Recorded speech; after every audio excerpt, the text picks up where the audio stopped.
Hi, I'm Matt McMurray from Campus Automotive in Blacksburg, Virginia, and today we wanted to continue our discussion on hybrid tires.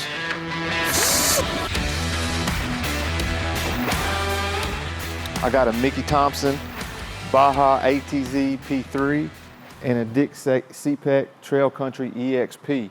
So last time we talked about Nitto and Toyo, so I thought about bringing some other tires in because I read your comments and you had told me that you'd like to see some Mickey Thompsons and maybe some Dick CPECs, so I brought those in today. These are a hybrid tire, so they fit somewhere in between an all-terrain tire and a mud tire. These tires were built before the Nitto Ridge Grapplers, so these are a little bit older technology. So this Mickey Thompson Baja ATZ P3, 35, 12, 50 by 20. I chose that size for both tires just so that we could get good pictures and good footage. One thing you'll notice about this Mickey Thompson is the very large tread blocks in the tread, but the small void in between the tread blocks. So you're getting tread blocks the size of a mud terrain tread block, but the spacing more in line with what an all-terrain would be in a lot of cases. Now this compound is different than a mud terrain because it has a high level of silica in it, and that silica, it just helps it in wet weather, snowy weather, but mainly on wet roads for traction. So a lot of people know that mud terrains, they're not that great in light snow conditions because they kind of slide around on the pavement, plus they're really wide, which make it difficult. On this particular tire, we have siping to help combat that. So basically the way siping works is it kind of squirms. The tread block will squirm when the weight's on it, and what that does is it allows the most contact as possible from this block onto the pavement. And what that does is it lets the water and the moisture evacuate from underneath the tread block, and it kind of just sticks to the road. So that's kind of what they're for. So each tire has a slightly different type of siping. I don't think the siping on this Mickey Thompson is good as it is on the Dick CPEC, and I'll show you in just a minute why. One of the other cool things about this tire is has a 3-ply sidewall similar to the old BF Goodrich KO. Before they introduced the KO2, it had a 3-ply sidewall. This one has a 3-ply sidewall now too. That helps with stability, particularly when driving on dry roads. And what a lot of people don't realize is, you know, when you have a lifted Jeep or a lifted truck and you change the tire size and you get a larger tire size, you lose the stability that the factory geometry had on the truck to begin with. So if you lose stability, then you go up a size and your tire also loses stability. It could mean the difference between life or death. In some situations, it might, in a panic stop, take longer to stop. In other situations, particularly in a swerve, a panic swerve, an inch or two left or to the right could cause a rollover. So this 3-ply sidewall on this Mickey Thompson really does a good job with keeping the tire stable on the road to give you that good, stable feel, similar to the way it would feel stock. Both of these tires have side biters on the side. They're obviously not as aggressive as the Nittos. I don't think that they saw the necessity of being extremely aggressive on the side biters on these tires. Dick CPEC is a little bit more aggressive than Mickey Thompson, but the main thing here is what we're trying to do here is just deflect rocks, just so that we don't get a puncture in the sidewall. This ATZ P3, that P3 is the 3-ply sidewall, which is what made the BFG KO, the original KO, such a good tire, was that 3-ply sidewall. So this has it too. It's a load range E tire.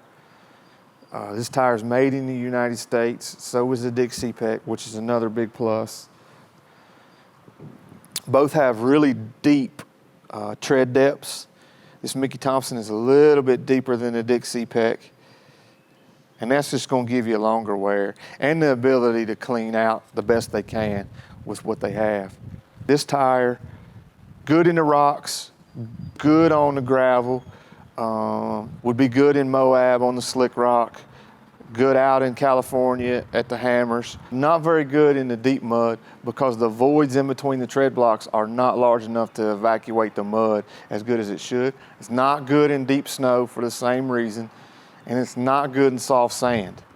But for the most part, if you're off-roading is on the rocks or in the desert or on high-speed gravel roads, this will be fine for you.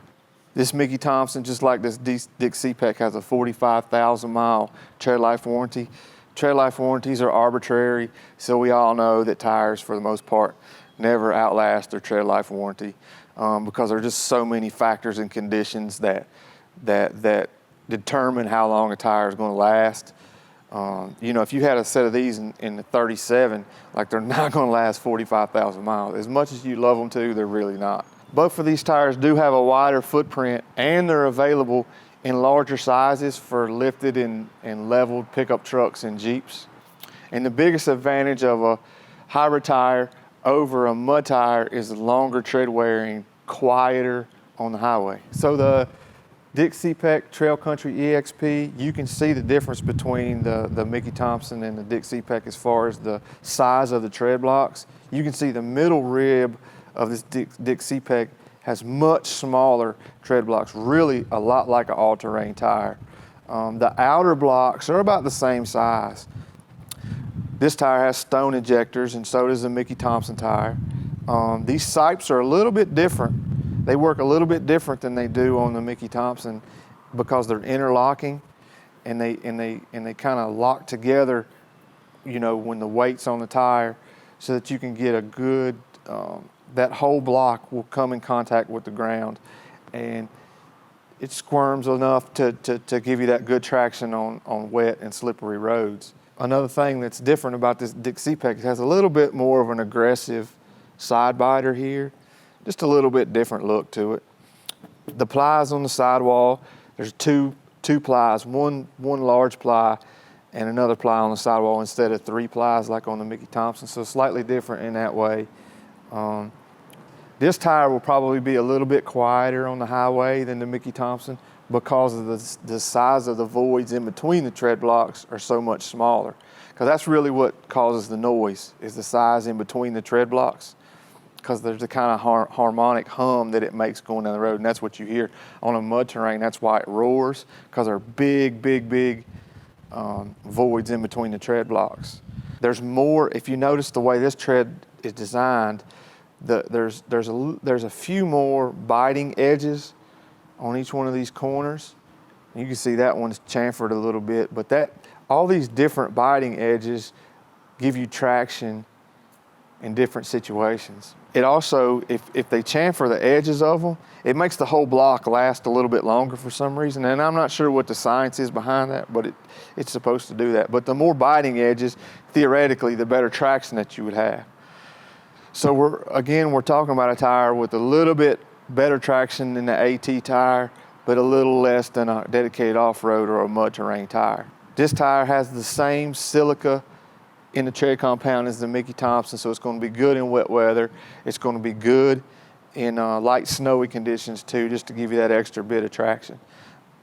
This tire is available in large sizes too for lifted trucks and Jeeps, and you can get a bigger tire and a nice looking stance from both of these tires. So just to sum everything up, these tires compete with the Nitto Ridge Grappler, Toyo Country RT, Goodyear DuraTrack, that hybrid terrain tire. This tire is a really good tire. We don't sell a whole lot of them. I don't see a whole lot on the road around here, but that may change region by region. If I had to recommend one of the 2 tires, I think I'd recommend the Mickey Thompson Baja ATZ P3. I think it just looks a little better, looks a little meatier, looks like it would perform better in the type of terrain that we have here in Southwest Virginia, but both would be great options. If I was going to pick between a Ridge Grappler and a Mickey Thompson Baja ATZ P3, I'd probably pick the Mickey Thompson, just because I've heard some people talk about the loudness of the Ridge Grappler and the tread wear and the tread blocks shearing off on them. So I think this might be a slightly better tire than that. If I had to choose between the 2, I'd probably choose this tire. If you have any questions, feel free to hit me up in the comments. Like, share, subscribe, everything. Let me know what you want to see next.